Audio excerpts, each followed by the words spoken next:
नमस्कार दोस्तों। India and Russia के बीच एक हिस्टोरिक डील साइन हुई है for the project EMC, eastern maritime economic corridor, जिसको कि चेन्नई व्लादिवोस्टोक मैरीटाइम कॉरिडोर के नाम से भी जाना जाता है। तो प्रोजेक्ट के बेनिफिट्स क्या हैं, जैसे कि जियोग्राफिकल बेनिफिट्स या फिर स्ट्रेटेजिक इंपॉर्टेंस, इन सब बातों के ऊपर तो चर्चा करेंगे ही। इसके साथ साथ हम देखेंगे कि भारत किस तरीके से चाइना के इन्फ्लुएंस को काउंटर कर सकता है पैसिफिक ओशन में इस डील के माध्यम से। तो चलिए शुरू करते हैं। अब जैसा हम सबको पता है, एस जयशंकर रशिया की 5 दिन की विजिट पे गए थे, जो काफी चर्चा में थी, क्योंकि इसी दौरान बहुत सारे एग्रीमेंट्स एंड पैक्ट्स साइन हुए हैं रशिया के साथ। इसी बीच बड़ी खबर निकल के आती है, S Jaishankar and Sergey Lavrov, जो कि इनके काउंटर पार्ट हैं, agree to establish Chennai Vladivostok maritime corridor between India and Russia. ये एक नया रास्ता है जो कि भारत को रसिया से जोड़ने का काम करेगा, ये वाला आप देख पाओगे।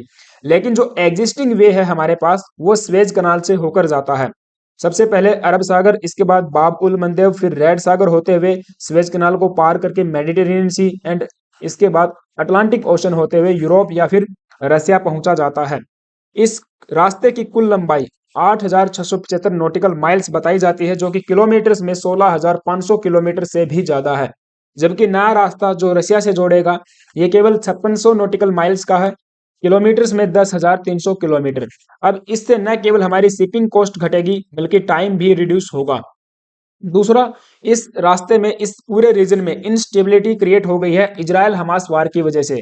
हौदी रिबेल्स के द्वारा कई सारे कार्गोज को अटैक किया गया है, जो कि ईरान के द्वारा बैक है। यहाँ पे आप देख पाओगे, Israeli cargo ship was hit by Iranian missile in the Arabian sea. 100 से भी ज्यादा मिसाइल्स के ऊपर अटैक किया गया है। यूएस के द्वारा इन चीजों को कंफर्म किया गया है। ड्रोन से भी अटैक हुआ है। Drone attack targets Israel affiliated merchant ship off India's coast. लेकिन ईरान ने इन सब बातों को डिसमिस किया है कि हमारी कोई भी इन्वॉल्वमेंट इस रीजन में नहीं है। तो इस इंस्टेबिलिटी को रेड सी क्राइसिस नाम दिया गया है। सो फिर the Iran backed Yemeni groups, जिनको हाउथी ग्रुप्स की भी के नाम से भी जाना जाता है, has launched at least 100 missile and drone attacks against a dozen ships in the Red Sea, according to US officials, and threatened to target all vessels heading toward Israel, चाहे फिर वो इजराइल से ऑपरेटेड हो या फिर न हो। To avoid suffering the same fate, major energy and shipping companies, including BP and Maersk, have halted their operations there. उन सब ने अपने ऑपरेशंस को यहाँ पे होल्ड कर दिया है। 50 से भी ज्यादा बड़ी कंपनीज है, शिपिंग कंपनीज, जिन्होंने अपने ऑपरेशन को इस रास्ते में होल्ड कर दिया है।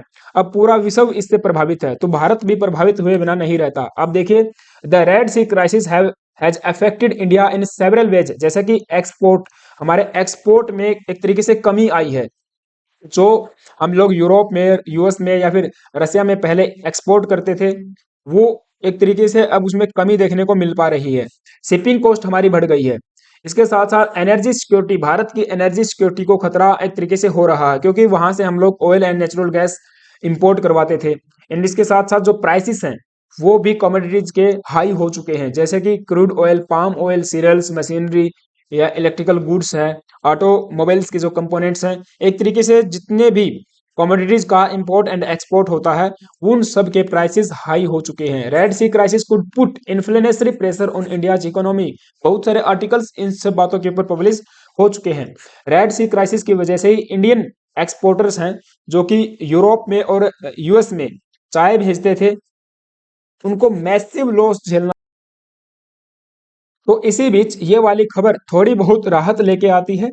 एक ज्वाइंट प्रेस कॉन्फ्रेंस में सर्जेई लेवरोव ने कहा, today we have agreed upon a number of steps that will allow us to expand cooperation, including in the context of the upcoming launch of the International North South Transport Corridor and the establishment of the Chennai Vladivostok route and the cooperation on exploration of North Sea route।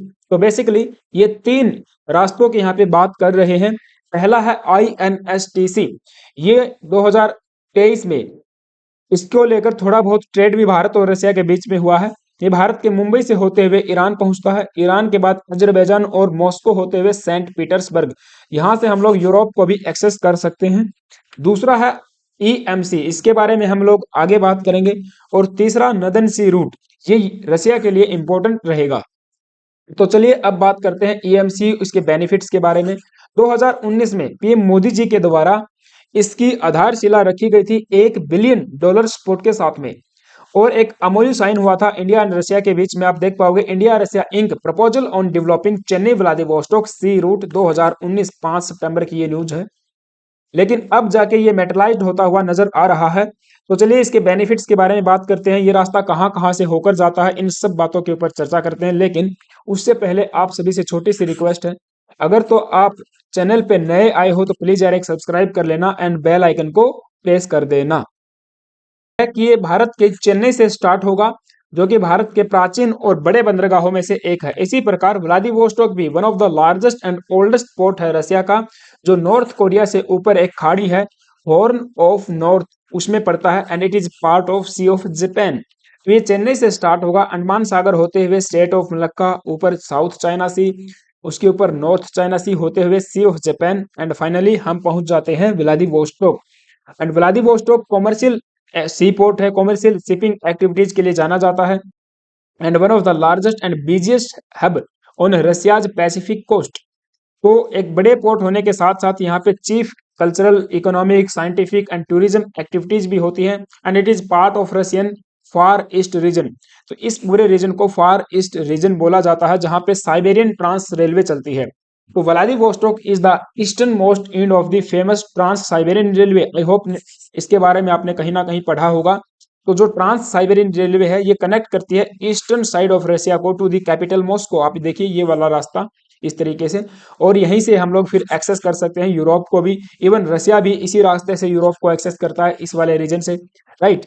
तो EMC के materialise होने के बाद हम लोग time को reduce कर पाएंगे। तकरीबन आप बताया जाता है कि 16 से 17 दिन यहाँ पे रिड्यूस हो जाएंगे, क्योंकि इस वाले रास्ते से जो एग्जिस्टिंग वे है 32 से 40 डेज यहाँ पे लगते हैं, जबकि नए वाले रास्ते पे केवल 12 से 13 दिन ही हमको लगेंगे, ऐसा मतलब अनुमान लगाया जाता है।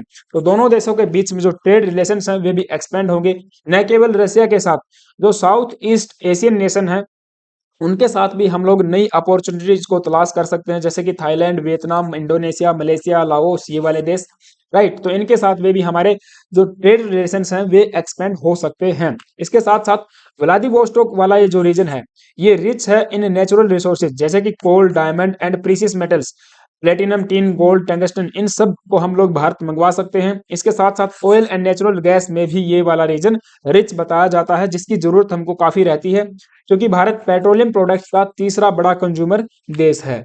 और काउंसलर सर्विसेज की अगर हम बात करें तो भारत पहला देश बना था व्लादिवोस्टोक में 1992 में पहली कॉन्सुलेट खोलने वाला। और नरेंद्र मोदी जी भी पहले इंडियन प्राइम मिनिस्टर बने जो कि फार ईस्ट रीजन में विजिट करने गए। ये 2019 में ईस्टर्न इकोनॉमिक फोरम में पार्टिसिपेट करने गए थे। तो उसी टाइम पे इस डील के लिए एमओयू साइन हुआ था। दूसरा बताया जाता है कि कुडनकुलम जो परमाणु संयंत्र है, ये रशिया की हेल्प से ही बनाया जा रहा है। This project is in collaboration with Russia. तो जितना भी मटेरियल और फ्यूल वगैरह आना है, जो भी टेक्नोलॉजी एक तरीके से शेयर होती है वो रशिया से ही होती है। तो ये रास्ता एक तरीके से इस्तेमाल में होने के बाद ये प्रोजेक्ट फास्ट हो जाएगा और भी ज्यादा एफिशिएंट हो सकता है, ऐसा भी अनुमान है। फिर स्ट्रेटेजिक इंपोर्टेंस, इस रूट की मदद से हम लोग चाइना के मैरीटाइम सिल्क रूट को काउंटर कर सकते हैं, जो कि पार्ट है BRI का। ये वाला आप देख पाओगे, चाइना का मैरीटाइम सिल्क सिल्क रूट है, तो नीचे से हम लोग इसको काउंटर कर सकते हैं, राइट। इसके साथ साथ रशिया भी प्लान बना रहा है to counter Chinese influence in this region, क्योंकि इस पूरे रीजन में आप देखिए चाइनीज पॉपुलेशन की जो सेटलमेंट्स हैं, जो बस्तियां हैं, वे बढ़ती जा रही हैं। तो कहीं ना कहीं रशिया को भी उनसे खतरा नजर आ रहा है। इसके साथ साथ मैंने बताया कि साउथ चाइना सी या फिर नॉर्थ चाइना सी, या आप कंप्लीटली कहे कि पैसिफिक ओशन में भारत अपनी प्रेजेंस को बढ़ा के चाइना के ऊपर नजर रख सकता है, जहां पे एक तरीके से अभी के लिए डोमिनेंस है चाइना का। तो वहां पे हम उसको काउंटर कर सकते हैं। इन सभी देशों के साथ, जैसे कि फिलीपींस, ब्रुनेई, मलेशिया, हम अपने टाइज को और भी ज्यादा एक्सप्लोर भी कर सकते हैं। तो ये कुछ बेनिफिट्स भारत इस रास्ते की मदद से उठा सकता है। आई होप कि आपको चीजें समझ में आई होंगी।